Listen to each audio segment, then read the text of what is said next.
लॉकडाऊनच्या काळामध्ये वीज सवलत देण्याची तयारी दाखविणाऱ्या ऊर्जा मंत्रालयाने आता वीज बिल वसुलीची मोहीम राबविण्याची घोषणा केलेली आहे।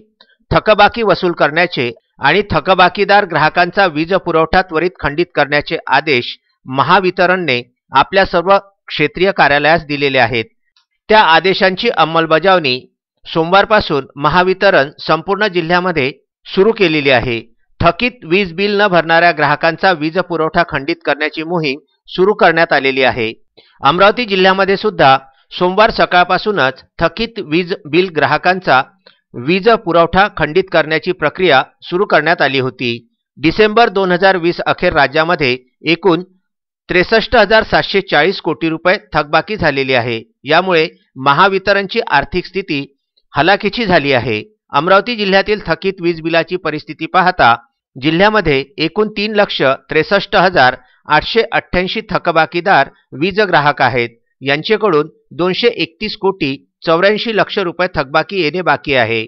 यामध्ये घरगुती वसुली 184 कोटी रुपये तर वाणिज्यिक वसुली 27 कोटी रुपये, औद्योगिक वसुली 17 कोटी रुपये तर पब्लिक सर्व्हिसेसमध्ये 3 कोटी 55 लक्ष रुपये इत्यादींचा समावेश आहे। या थकबाकी वसुलीचे आव्हान सध्या महावितरण समोर आहे। राज्यामध्ये मार्च 2020 मध्ये कोविड-19 मुळे लॉकडाऊनच्या काळामध्ये थकबाकीपोटी वीज पुरवठा खंडित न करण्याचा निर्णय महावितरणने घेतला होता।